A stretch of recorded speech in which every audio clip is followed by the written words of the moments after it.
Sir, I'm calling security. You clearly don't belong here. The words sliced through the marble showroom of Meridian fine jewelry like a blade. Marcus Chen straightened his modest hoodie, his dark eyes meeting the store manager's cold stare.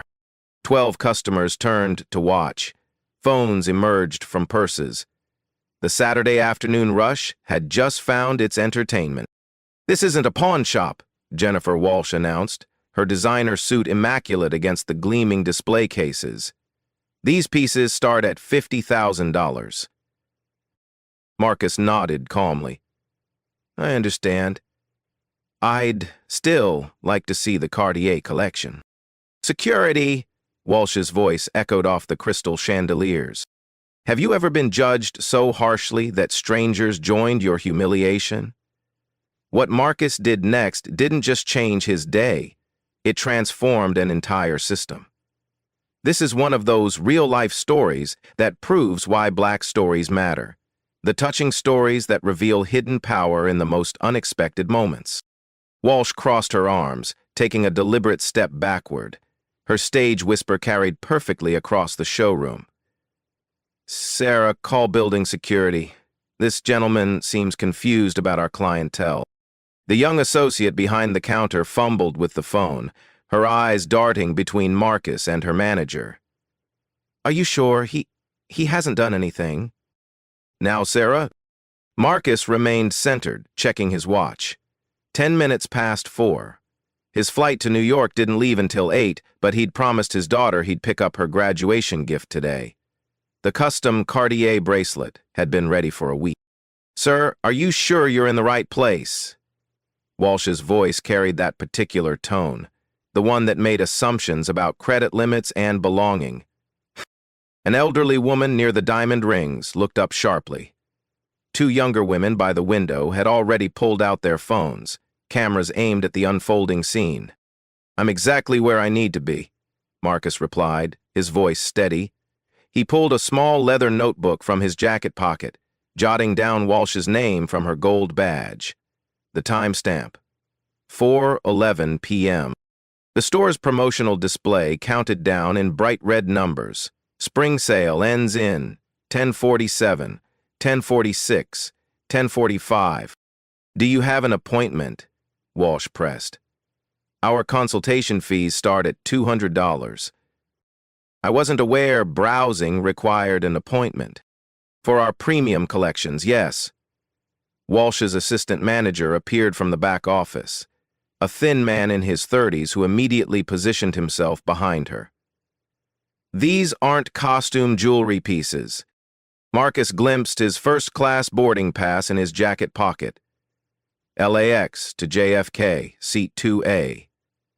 His custom phone case caught the light, its discreet company logo partially visible. He made another note in his pad. The live stream had begun. "Oh my God, guys, you're not going to believe this," whispered Jessica Martinez, a 24-year-old influencer with 50,000 TikTok followers. Her phone screen showed 47 viewers watching live. "I'm literally in this jewelry store right now, and they're about to kick out this black man for just existing." The viewer count climbed. 63, 89, 124.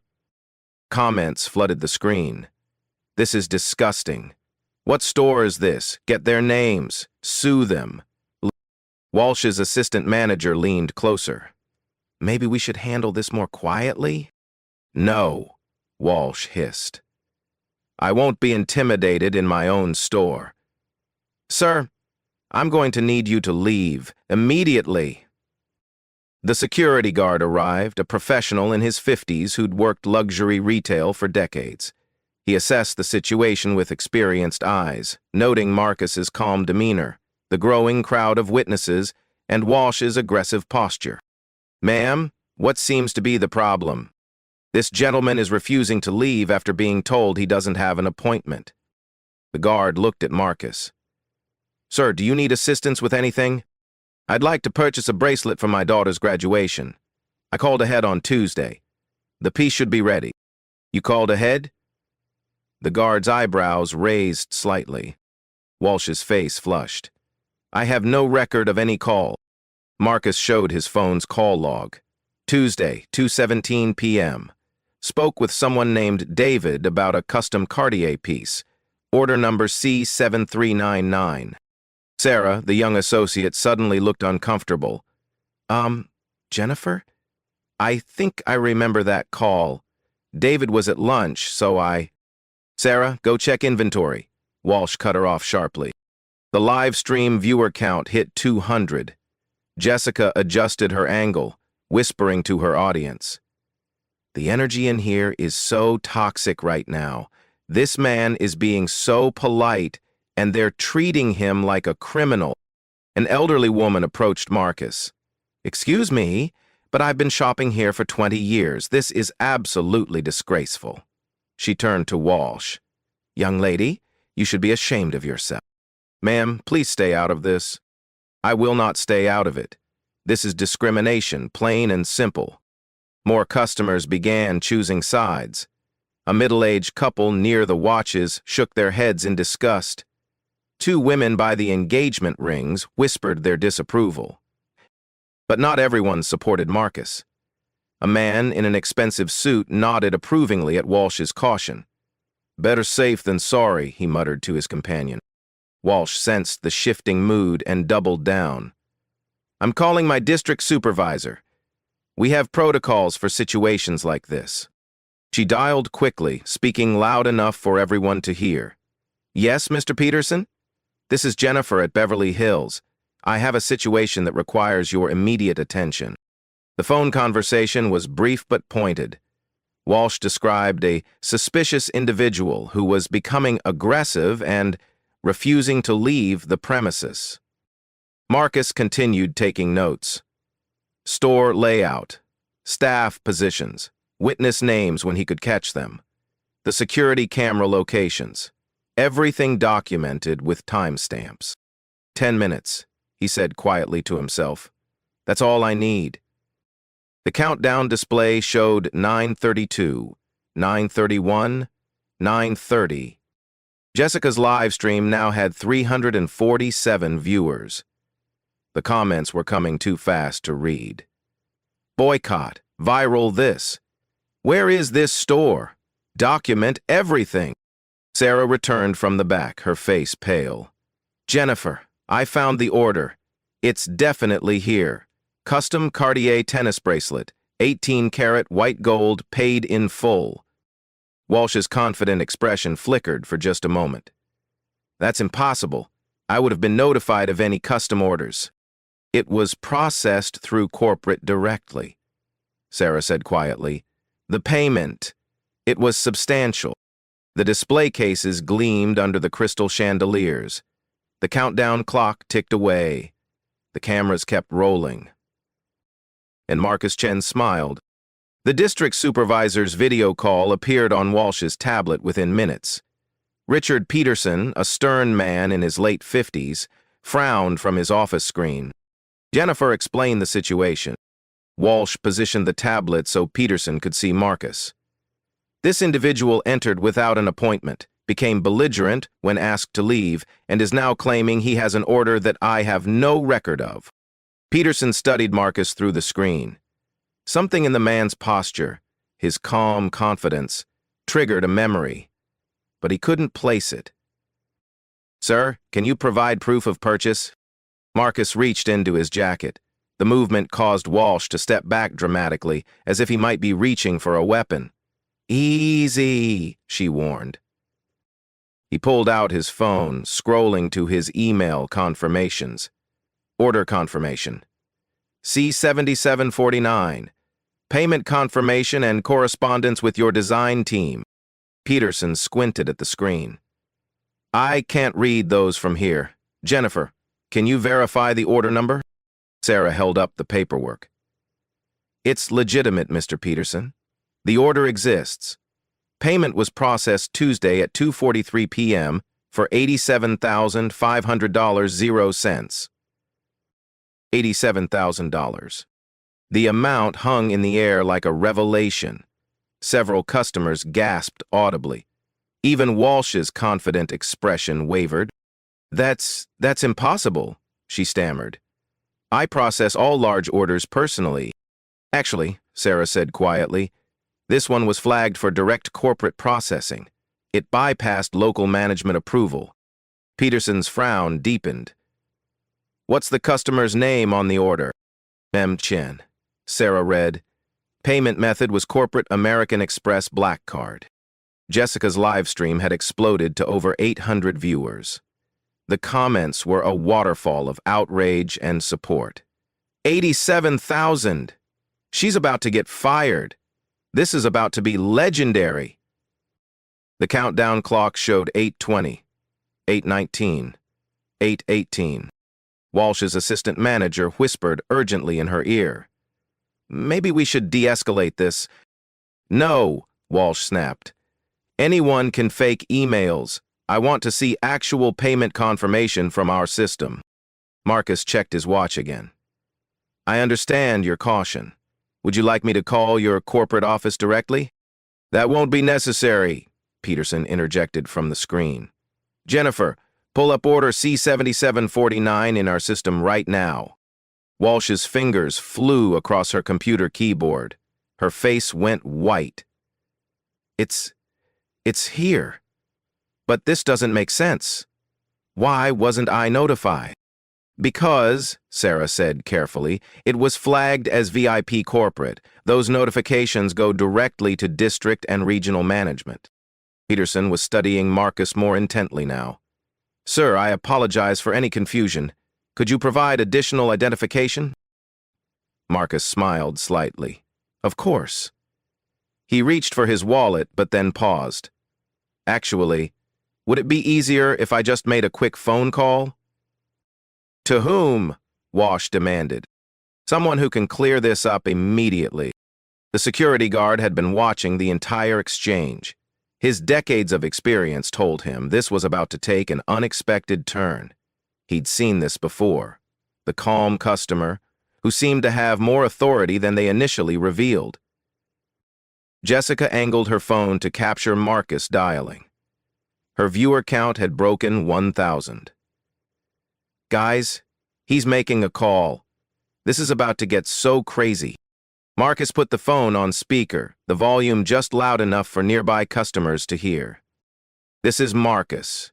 We have a situation at the Beverly Hills location. The voice on the other end was crisp, professional. Sir, what do you need? Could you pull up the management structure for store 847? I need to know who Jennifer Walsh's immediate supervisor is. Peterson, still visible on Walsh's tablet, suddenly straightened. Hold on. Did he say his name was Marcus? Walsh's phone buzzed. Corporate headquarters. Urgent priority. Ma'am, you need to answer that, the security guard advised. The elderly woman who had defended Marcus earlier moved closer. Young man, I don't know who you are, but I've never seen anything like this in my life. Ma'am, Marcus replied gently, I appreciate your support. This should be resolved very shortly. Walsh stared at her buzzing phone like it might explode. Peterson was frantically typing on his keyboard, accessing personnel files, checking corporate directories. Jennifer? Peterson's voice cracked slightly. Answer your phone. Now. The live stream chat was chaos. Who is he? Mystery shopper? Corporate investigator? Undercover boss? Sarah backed away from her computer terminal. Jennifer, maybe you should... No. Walsh's voice was shaking now. I don't care who he claims to be. I run this store. I make the decisions about who gets service. Marcus ended his call and looked directly at her. Jennifer, your phone is ringing. I can see that. You should answer it. The countdown display showed 6:45, 6:44, 6:43. More customers had gathered, drawn by the commotion. A teenage girl started her own live stream. A businessman in the corner was recording everything on his phone. The store's security cameras captured every angle. The confrontation was being documented from multiple perspectives simultaneously. Peterson's face had gone pale on the video call. Jennifer? I'm ordering you to answer that phone immediately. Why? Walsh's voice rose to near hysteria. Why is everyone so concerned about one customer? I've handled difficult situations before. I know how to manage my store. Your store? Marcus asked quietly. Yes, my store. I'm the manager. I have full authority over customer service decisions. The security guard exchanged glances with Sarah. They both sensed what Walsh couldn't see. This wasn't just about a bracelet anymore. Marcus's phone buzzed with a text message. He glanced at it and nodded slightly. Jennifer, he said, his voice still calm. I believe you have a call waiting. Walsh finally looked at her phone screen. The caller ID made her stomach drop. Corporate headquarters. Urgent. She glanced around the store. 12 customers with phones pointed at her. A live stream with over 1,200 viewers. Her district supervisor watching via video call. Security cameras recording everything. The countdown display showed 5:32, 5:32, 5:31. Jessica whispered to her audience, Guys, I think we're about to witness something legendary. This energy is absolutely insane right now. Walsh's finger hovered over the answer button. Marcus checked his watch one more time. I believe they're waiting for you. The phone kept ringing. Walsh's hand trembled as she accepted the call.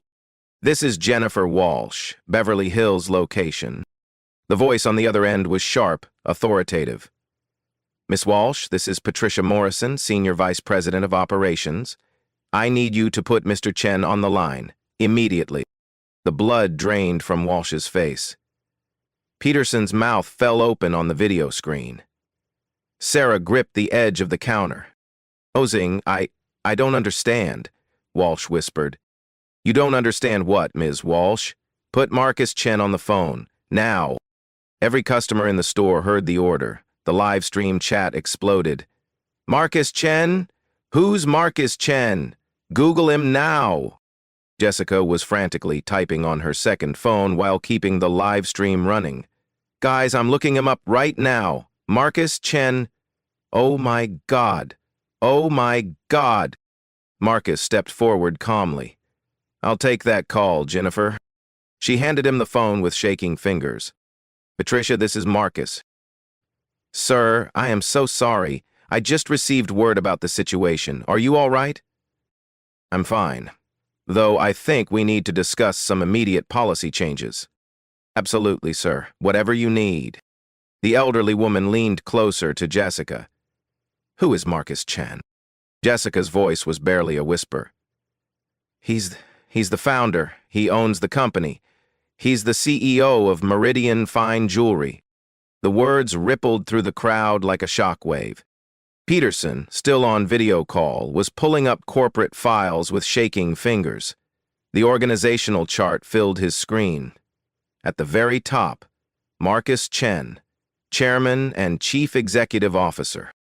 Oh no, Peterson breathed. Oh no, oh no, oh no!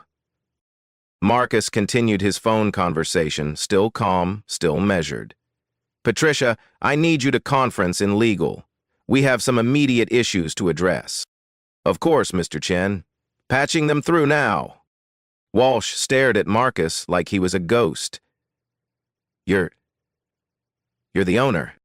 Majority shareholder, Marcus corrected gently. 67% controlling interest. Sarah's legs gave out. She sat down hard in her chair. The custom order. It was flagged for corporate processing because it was my personal purchase, Marcus finished. For my daughter's graduation from Stanford Law School. The security guard shook his head in amazement. He'd seen a lot in his career, but never anything like this. Jessica's live stream had exploded to over 2,500 viewers. Comments were flying faster than she could read them. The owner, she's so fired. This is legendary. Best plot twist ever? Legal came on the line. Mr. Chen, this is David Kim from Legal. We understand there's been an incident involving potential discrimination. That's correct, David. I've been refused service at our Beverly Hills location based on what appears to be racial profiling. We have multiple witnesses and at least one live stream with several thousand viewers. Walsh's knees buckled. She grabbed the counter for support. Sir, Legal continued, what immediate actions would you like us to take? First, I want a complete review of our customer service protocols. Second, I want a discrimination audit of all locations within 30 days. Third, I want new bias training implemented chain-wide. Peterson was frantically taking notes on his video call. Mr. Chen, I had no idea you were conducting site visits. This never should have happened. Richard, you're not at fault here. But we clearly have systemic issues that need addressing. The countdown display showed 3:17, 3:16. Marcus looked around the store. 12 customers, all recording. Staff members who had watched their manager create a social media nightmare. Security cameras that had captured every word. Patricia, Marcus said into the phone, I want you to connect with our PR team immediately. This incident is already viral. We need to get ahead of it. Understood, sir. How do you want to handle Ms. Walsh's employment status? Walsh's face went white. Please, I didn't know. If I had known... That's exactly the problem, Jennifer, Marcus said quietly. You treated me poorly because you didn't know who I was. But you should treat every customer with respect, regardless of who they are. Jessica was providing live commentary to her audience. Guys, this is the most insane thing I've ever witnessed. The owner of the store was literally kicked out of his own business for being black. The manager is about to get fired on live stream. The teenage girl recording from the corner approached Marcus. Excuse me, sir.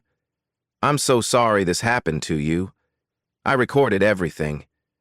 Do you want me to send it to you? That's very kind, Marcus replied. But I think there's already plenty of documentation. Sarah finally found her voice. Mr. Chen, I'm so sorry. I should have recognized you. I should have said something. Sarah, you were caught in a difficult situation. You were being ordered to act by your supervisor. That's why we need better training and clearer policies. The businessman who had been recording stepped forward. Mr. Chen, I'm James Rodriguez from the Los Angeles Times business section. Would you be available for a brief interview about this incident? I'll have our media relations team contact you, Marcus replied. This story needs to be told properly. Walsh was crying now. Please, Mr. Chen. I made a mistake. I can learn. I can do better. Marcus studied her for a long moment. Jennifer, the issue isn't that you made a mistake. The issue is that you doubled down on that mistake, even when presented with evidence. You chose to escalate rather than de-escalate. I was just trying to protect the store. From what? A paying customer who wanted to buy an $87,000 bracelet? The magnitude of the lost sale hung in the air. Walsh's annual performance review would show she had personally ejected the company's highest value customer. Legal was still on the line. Mr. Chen, we need to discuss potential liability exposure. The live stream audience is approaching 3,000 viewers.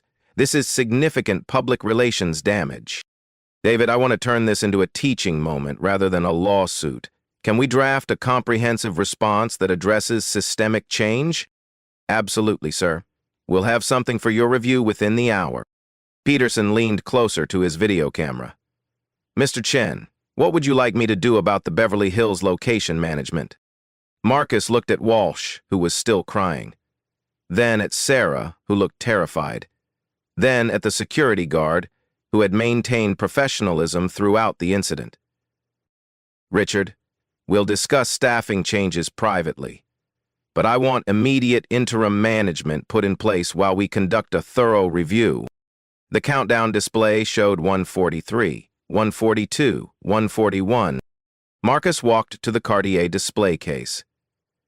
Sarah, could you please retrieve my daughter's bracelet? I believe it's been ready since Tuesday. With shaking hands, Sarah unlocked the case and removed a stunning white gold tennis bracelet. The diamonds caught the light like captured stars. "It's beautiful," Marcus said softly. "She's going to love it." Jessica angled her phone to capture the bracelet. "Guys, after everything that just happened, he's still buying the jewelry. That's class right there." Marcus signed the receipt with Sarah's trembling assistance. The total, $87,500, 0 cents, plus tax. "Sarah, you handled this situation as well as you could given the circumstances. Don't worry about your job." Relief flooded her face. "Thank you, Mr. Chen. Thank you so much." The countdown display hit 0. Sale ends now. Marcus looked at the crowd of customers. "I want to thank everyone who witnessed this incident. Your support and documentation will help us make meaningful changes." The elderly woman smiled. "Young man, you handled this with such grace. Your parents raised you right." "Thank you, ma'am. That means everything." He looked at Walsh one final time. "Jennifer, I hope you'll take time to reflect on what happened here today.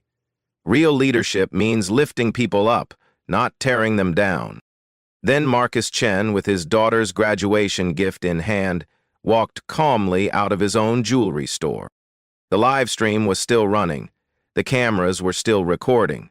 The story was just beginning. The corporate conference call began at 4:47 p.m., 17 minutes after Marcus left the store. 8 executives joined from offices across the country. Patricia Morrison, Senior VP of Operations, led the emergency session. "Ladies and gentlemen, we have a code red situation. The Beverly Hills incident is viral across multiple platforms. Current view count across all social media channels is approaching 50,000. David Kim from Legal pulled up the streaming data. TikTok, Instagram, Twitter, and YouTube. The primary live stream peaked at 4,000 concurrent viewers. Secondary recordings are being shared exponentially. Marcus, now in his Tesla Model S in the store's parking lot, connected via Bluetooth. "Patricia, what's our current crisis response status?" "Full activation, sir. PR team is monitoring all channels. Customer service is fielding calls. Stock price is down 2% in after-house trading." Richard Peterson, still connected from his earlier video call, looked like he'd aged 5 years. "Mr. Chen, I've initiated a complete review of all Beverly Hills personnel files. Jennifer Walsh's performance reviews show 3 previous customer complaints regarding discriminatory behavior." 3 complaints? Marcus's voice carried sharp edge for the first time all day. "And she was still in a management position?" Silence on the call. "Richard, I want those files on my desk within the hour. I want to know who ignored those complaints and why no action was taken." "Yes, sir. Immediately." Sandra Williams, head of Human Resources, joined the call. "Mr. Chen, we need to discuss legal exposure. Ms. Walsh's termination needs to be handled carefully to avoid wrongful termination claims. Sandra, she discriminated against customers on company property in front of multiple witnesses. We have live stream evidence. What wrongful termination risk are you concerned about?" "Sir, she could argue she was following company protocol for suspicious behavior." "Suspicious behavior?" Marcus's voice was dangerously quiet. "Define suspicious behavior, Sandra." "I didn't mean to imply." "No, I want you to define it. What about my behavior was suspicious? Walking into a store in jeans? Being black in Beverly Hills? Wanting to buy jewelry for my daughter?" The silence stretched for 30 seconds. Legal stepped in. "Mr. Chen, we've reviewed the recordings. Ms. Walsh made several statements that could constitute clear discrimination. Her position is legally indefensible. David, I want you to draft a comprehensive anti-discrimination policy within 48 hours. Every employee, from sales associates to district managers, will complete mandatory bias training." "Understood, sir." Patricia pulled up financial data. Sir, the immediate revenue impact is significant. Beverly Hills location generates approximately $2.3 million annually. This incident could affect customer confidence chain-wide. Patricia, what's our demographic breakdown for high-value customers? Approximately 38% identify as ethnic minorities, sir. Average purchase amount is 62% higher than our general customer base. The implications hung heavy in the digital air.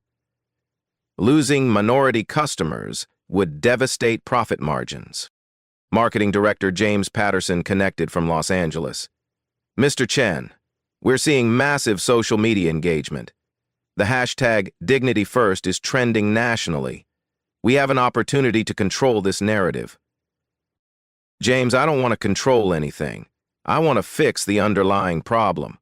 Draft a public statement acknowledging the incident and outlining concrete changes. Sir, legal usually reviews all public statements regarding discrimination incidents. This isn't a typical discrimination incident, James. This is the company owner being discriminated against in his own store. We're not hiding behind legal language. Back at the Beverly Hills location, chaos reigned. 3 news vans had arrived. Customers were being interviewed outside. Sarah was fielding calls from reporters while trying to serve actual customers. The interim manager, Michael Torres, had been rushed over from the Century City location. A 20-year retail veteran, he'd never walked into a situation quite like this. Peterson updated the call. Interim management is in place. Michael Torres is handling operations while we conduct the review. Good. Michael, are you on the call? Yes, sir, Mr. Chen. I've reviewed the incident reports and security footage. I want to personally apologize for what happened. Michael, you weren't there. But I want you to implement immediate changes. Every customer gets greeted within 30 seconds of entering. No one is judged by appearance. No one is questioned about their ability to afford our product. Understood, sir. I'll brief all staff immediately. Sandra from HR spoke up. Mr. Chen, we need to discuss severance packages. Miss Walsh has been with the company for 4 years. Sandra, discrimination isn't a severance-eligible offense. She violated company policy and federal law. Document everything properly, but don't expect the company to reward bad behavior. Sir, she might claim she wasn't properly trained on discrimination policies. Then that's a systemic failure we need to address. Schedule bias training for every employee within 60 days. Use external consultants. Make it comprehensive. The stock market had closed, but After Homes trading showed continued decline. CFO Robert Martinez joined the call with financial projections. Mr. Chen, if this story continues to spread, we could see significant impact on Q2 revenue. Consumer sentiment analysis shows mixed reactions. Mixed how? Significant support from younger demographics and minority communities. Some concern from traditional luxury shoppers about the negative publicity. Marcus considered this. Robert, what percentage of our growth comes from diverse customer segments? Approximately 74% of our growth over the past 3 years, sir. Then we focus on doing right by those customers. The traditional luxury market that's uncomfortable with equality isn't our target demographic anymore. Patricia highlighted the operational challenges. Sir, we have 23 locations. Implementing chain-wide changes will require significant resources. Patricia, calculate the cost of comprehensive bias training for all 847 employees. Calculate the cost of implementing new customer service protocols. Then calculate the cost of losing 38% of our high-value customers. She ran quick numbers. Training costs approximately $340,000, 0 cents. Customer service protocol updates around $150,000, 0 cents. Lost revenue from high-value customer defection could exceed $12 million, 0 cents annually. Then we invest the $500,000 to protect the $12 million. Authorize both expenditures immediately. Legal had been reviewing social media comments. Mr. Chen, public reaction is overwhelmingly supportive. Many comments are pledging to shop at Meridian specifically because of how you handled this. David, that's gratifying, but we're not doing this for marketing purposes. We're doing it because it's right. The call continued for another 43 minutes, covering employee communications, media response, and implementation timelines. By the end, a comprehensive action plan was in place. Patricia summarized: anti-discrimination policy revision, company-wide bias training, customer service protocol updates, quarterly diversity audits, and anonymous reporting systems for discrimination concerns. Timeline, Marcus asked. Policy revision within 48 hours. Training program launch within 30 days. Full implementation within 90 days. Make it happen. Richard Peterson had one final update. Mr. Chen, I've completed the personnel file review. The 3 previous complaints against Jennifer Walsh were filed but never escalated to district management. 2 assistant managers and 1 district supervisor failed to follow proper procedures. Their employment status? Under review, sir. This appears to be a pattern of ignored complaints throughout the district. Marcus sat in his car, watching the news vans outside his store. Richard, discrimination complaints aren't suggestions. They're legal liabilities and moral failures. Anyone who ignored them shares responsibility for today's incident. Understood, sir. We'll handle it appropriately. The conference call ended at 6:23 p.m. In 96 minutes, a single incident of discrimination had triggered a complete overhaul of corporate policy across a multi-million-dollar jewelry chain. Marcus started his car and pulled out of the parking lot.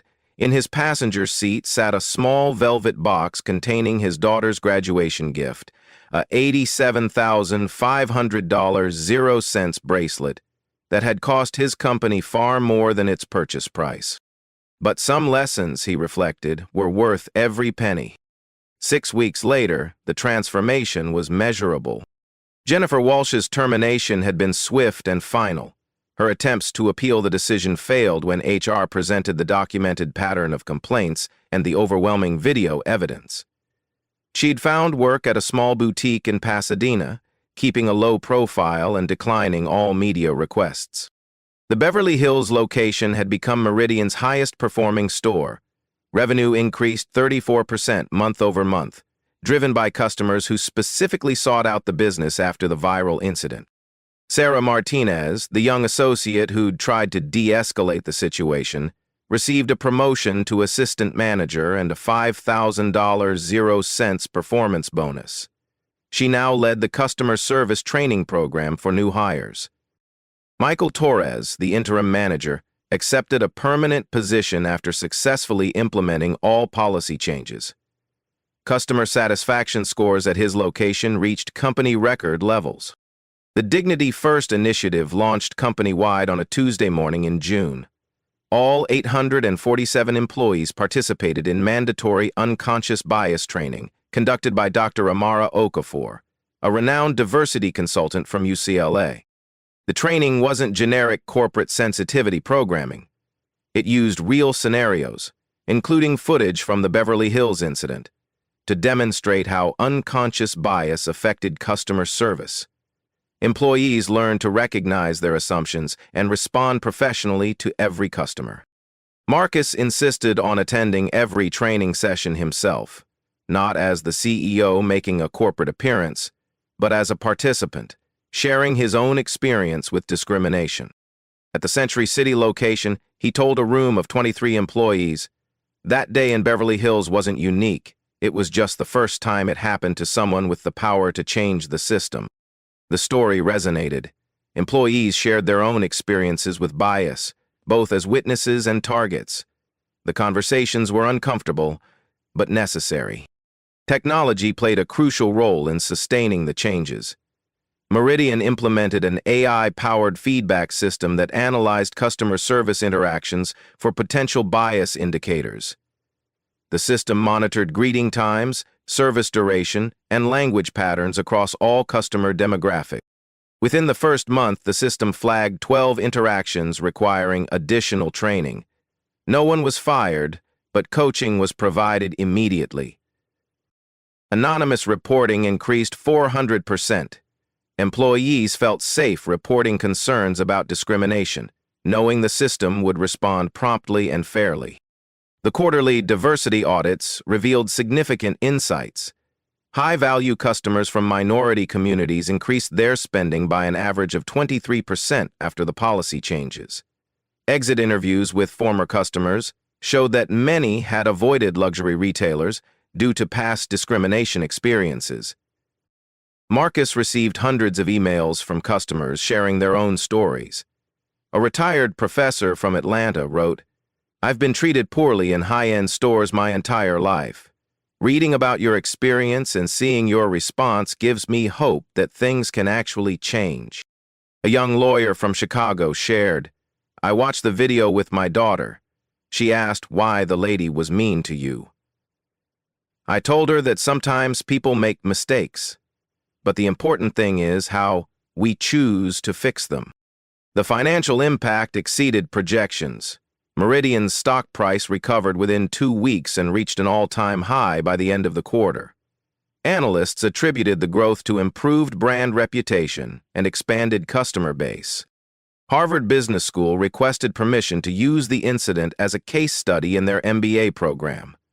The case, titled Crisis as Catalyst, Transforming Discrimination into Organizational Change, became required reading in their leadership curriculum. Marcus's daughter, Emma, graduated from Stanford Law School with honors. She wore the Cartier bracelet to her graduation ceremony, but the real gift was seeing how her father had transformed a moment of discrimination into systemic change. At the graduation reception, Emma addressed the family gathering. Dad could have used his power to destroy the people who humiliated him. Instead, he used it to build something better. That's the kind of leader I want to be. The jewelry industry took notice. 3 major competitors implemented similar bias training programs. The National Retail Federation invited Marcus to speak at their annual conference about inclusive customer service. His speech, titled The True Cost of Discrimination, was viewed over 200,000 times on YouTube. The key message was simple. Treating people with dignity isn't just morally right, it's economically smart. Independent audits confirmed the training's effectiveness. Mystery shoppers from diverse backgrounds tested all Meridian locations quarterly. Service quality scores showed no significant variance across racial or ethnic lines. The anonymous feedback system had received over 300 reports in its first 6 months. Most were positive observations about improved service. The few negative reports were addressed within 48 hours, with additional coaching provided to staff members. Jennifer Walsh eventually reached out through an intermediary, requesting a meeting with Marcus. She wanted to apologize personally and ask for his forgiveness. Marcus agreed to meet her at a neutral location, a coffee shop in Santa Monica. "I've spent every day since that incident thinking about what I did," she said, her voice barely above a whisper.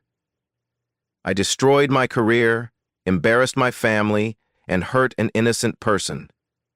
I don't expect forgiveness, but I needed you to know that I understand how wrong I was."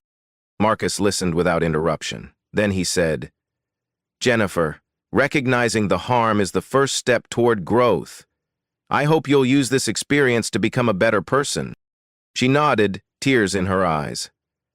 "I'm volunteering with a civil rights organization now, teaching customer service workshops for small businesses, trying to make sure this doesn't happen to anyone else." "That's meaningful work," Marcus replied. "I wish you well." They parted cordially. Marcus never spoke publicly about the meeting, believing that redemption was a private journey. The incident's long-term impact extended beyond Meridian Jewelry. Other luxury retailers quietly reviewed their own policies and practices. Several implemented similar training programs without fanfare, recognizing that change was necessary whether or not they'd experienced public incidents. The Beverly Hills location now displayed a small plaque near the entrance. We serve all customers with dignity and respect. It wasn't about the incident. It was a commitment to the future. 1 year later, Marcus Chen stood before 400 retail executives at the National Commerce Convention. The keynote speech was titled, "Dignity as Strategy, Building Inclusive Luxury Brands." "The most expensive lesson my company ever learned cost exactly $0, he began. "It was the moment we discovered that our success depended not on who we excluded, but on who we welcomed." The audience, predominantly white, predominantly male, listened intently as Marcus shared data from Meridian's transformation. Revenue growth, 28% year over year. Customer satisfaction, 94%, up from 67%. Employee retention, 89%, the highest in company history. "These aren't just numbers," Marcus continued. "They represent real people who now feel valued and respected. They represent employees who take pride in their workplace culture. They represent communities that trust us with their most precious moments." The Meridian case study had become required reading at business schools across the country. Students analyzed how a moment of crisis became a catalyst for organizational excellence. Dr. Patricia Williams, a business ethics professor at Columbia, assigned the case to her MBA students. "This demonstrates how companies can transform discrimination from a liability into a competitive advantage," she explained. "The key is authenticity. You can't fake genuine cultural change." Marcus's approach had influenced an entire industry. The Luxury Retail Association now required bias training for all member companies. The certification process included mystery shopper programs and customer feedback analysis. These life stories matter because they show us that transformation is possible. Every touching story of discrimination overcome becomes a blueprint for others. When we share these real-life stories, we remind ourselves that Black stories aren't just about struggle, they're about the power to create lasting change. The original TikTok video, posted by Jessica Martinez, had been viewed 12.7 million times. Jessica parlayed the viral moment into a career as a social justice advocate, speaking at universities about the power of bystander documentation. "I learned that day that our phones aren't just for entertainment," she told audiences. "They're tools for accountability. When we witness injustice, we have a responsibility to document it and share it." Marcus's daughter Emma, now a civil rights attorney, kept the Cartier bracelet in her jewelry box, but rarely wore it. "It's beautiful," she told her father. "But what you built from that moment is so much more valuable than diamonds." The transformation extended beyond business metrics. Marcus received a letter from a young Black entrepreneur in Detroit. "I saw your video when I was afraid to enter high-end stores. Now I own 3 luxury boutiques and treat every customer like family. Thank you for showing me what's possible." Sarah Martinez, now a regional manager overseeing 5 Meridian locations, often spoke to new employees about the Beverly Hills incident. "Mr. Chen could have destroyed everyone involved," she told them. "Instead, he chose to build something better. That's the standard we hold ourselves to every day." The security guard who witnessed the original incident, Robert Jackson, was promoted to head of corporate security. His job now included monitoring customer service interactions and ensuring the Dignity First principles were maintained across all locations. "I've worked retail security for 30 years, he said. "I've seen a lot of ugly situations. But I've never seen someone turn discrimination into education the way Mr. Chen did. That's real leadership." The Beverly Hills store, once the site of humiliation, became a symbol of transformation. Customers often visited specifically because of the story, wanting to experience the culture that emerged from crisis. Marcus still shopped there occasionally, always dressed casually, always treated with the respect every customer deserved. The irony wasn't lost on him. He'd created the very experience he'd been denied. Have you experienced discrimination in retail or service environments? Share your story in the comments below. Your voice matters and can help others feel less alone. If this video opened your eyes to the power of choosing growth over revenge, hit that subscribe button and share it with someone who needs to see that change is possible. Together, we're not just sharing Black stories. We're writing the next chapter of what business can become when it's built on dignity, respect, and the understanding that every customer's story matters. Real change starts with real conversations, and your story might be exactly what someone needs to hear today.